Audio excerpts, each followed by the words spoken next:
Okay, mga kaibigan, atin pong makapanayam ngayon si Honorable Chairman Roland Bilalang, ang bagong elect ng Barangay Chairman sa Barangay Tapayan, Sultan Mastura, Maguindanao del Norte.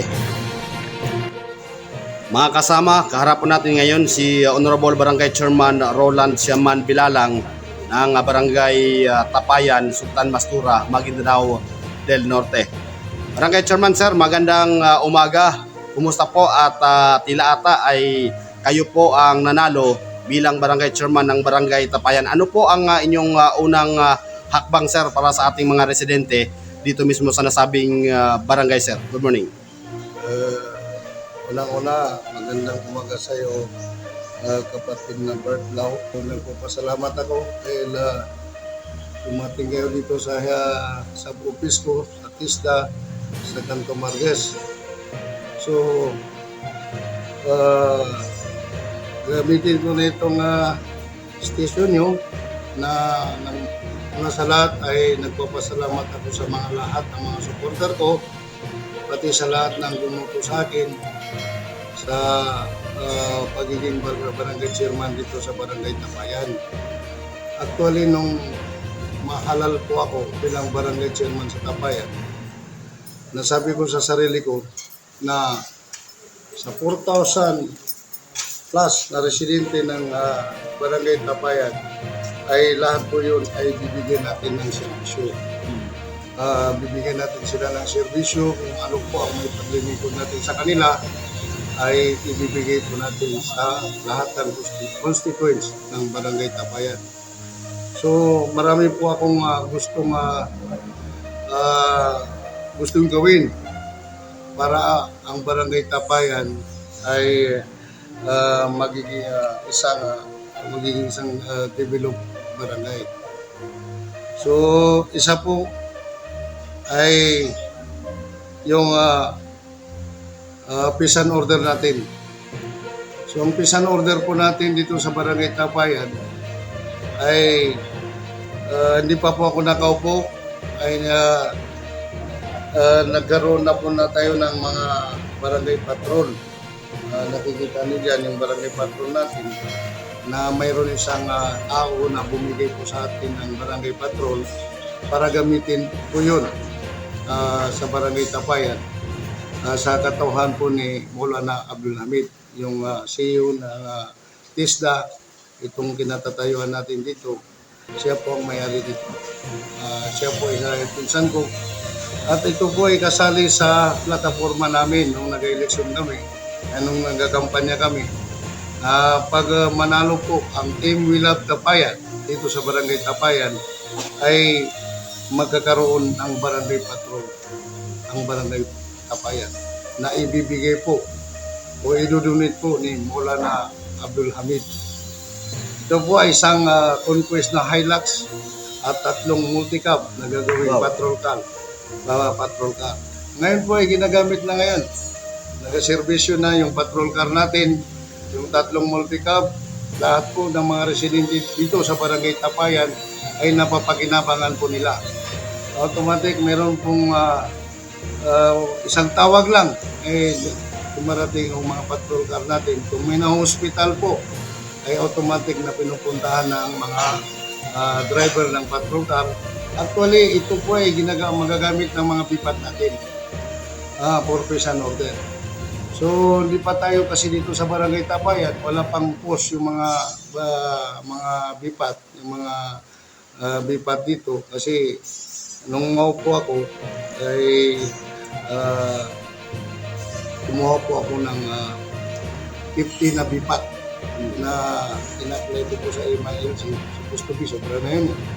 Pero dahil gusto ko na maging effective yung mga barangay police na bawat sitio, kasi dito sa Barangay Tapayan po mayroong ang pinakamalaki yung sitio Marquez, then Purok Masigay, Purok Islam, Purok Salam, Purok Masagana, Purok Maligaya. So yan po ang pagsiservisyohan natin. So ang plano ko, bawat purok yan ay lalagyan ko ng outpost ng lipat to maintain peace and order in Barangay Tapayan. So siguro mga itong mga next week i-groundbreaking ko na yung outpost ng DIPAT sa Sitio Margas at saka dito po sa kanto pag-usapan pa namin ng treasurer ko si Maulana Abdul Hamid kung kaya ba na i-kuan na. Actually, wala pa sa assume ng assume ko is December 1 pa yung kumbaga na yung turnover siguro kasi wala pang turnover. Pero nung November 15 ay nag-assume na po tayo ng ako na po yung nag-pirma ng mga barangay clearance, certificate of indigency. Dito na po kumukuha yung mga residente ng Tapayan. At saka panawagan ko po sa lahat ng residente ng Tapayan at sa lahat ng nakakapanood dito po sa na ito sa ABN Radio Pilipinas. Sa Barangay Tapayan is yung una po ang ginagawa. Pumunta po sila sa mga saan dyan ng mga computer. Anong tawag yan? Yung Computer shop. Ang computer shop, ay doon po sila nagpagawa ng mga barangay clearance at saka mga certificate of indigency at saka yung mga barangay ID. Kung sino man ang gumagawa niyan ngayon, na gumagawa kayo na hindi ko pirma yung ini-issue nyo dyan at saka hindi wet na pirma, kay dry, kumbaga ina-edit lang na, pinapasok nila. Pag mahuli ko yan, ipaklose ko yung tindahan nyo dahil illegal yung ginagawa nyo. May na-monitor na po ako na gumagawa kayo ng mga ID dyan, kung sinong mga may computeran dyan, gumagawa kayo ng ID, nag-issue kayo ng ID, bawal na po yan. Pag nahuli ko po, may nagreklamo na agency na ginagamit yung pirma na hindi ko pirma, ay gina-edit nyo lang sa computer na meron kayong kaso, kakasuhan ko po kayo. Paalala lang po sa lahat ng gumagawa. Sa Barangay Tapayan ngayon po, panawagan ko, lahat ng residente dito po magkuha ng mga barangay certificate. Wag po kayo magpunta dyan sa mga kinukuhaan dyan ng mga barangay clearance na dyan sa mga computeran. Meron po tayong opisina na ngayon, sub-office sa opisina ng TISDA. Dito po kayo magkuha lahat ng clearance. Ready to serve.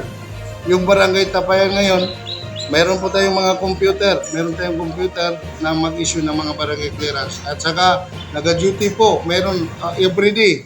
May nag-duty po yung secretary ko, pati yung likod, pati mga kagawad ko na may duty po dito sa sub-office natin, sa office ng TISDA. Yun lang po. Ano po inyong pasasalamat o mensahe, Chairman? Salamat po sa ating butihing mayor. Sa mayor natin si Dr. Julpi Carbong Panda ay nagpapasalamat po ako sa kanya dahil siya po yung mayor dito sa lugar natin sa Sultan Mastura. Dahil po nakikita natin din sa mayor natin na dito sa Sultan Mastura ay marami na rin siyang nagawa at saka marami ding awardee na na-receive ng Sultan Mastura sa pamumuno po ni Dr. Julpi Carbong Panda. Marami pong pinagbago ang Sultan Mastura dahil sa kanyang pamumuno. At sana kung ano pa ang magagawa niyang maganda dito sa lugar natin ay ang Barangay Tapayan po ay handang sumuporta sa mayor natin na si Mayor Julpi Carbong Panda. At saka ang kanyang Vice Mayor sa Sangguniang Bayan at saka yung mga kagawad. Sana kung ano man ang magandang gawin nila sa lugar ng Sultan Mastura ay ang Barangay Tapayan po, si Kap Roland Bilalang po ay handang sumuporta po sa lahat ng mga programa niyo.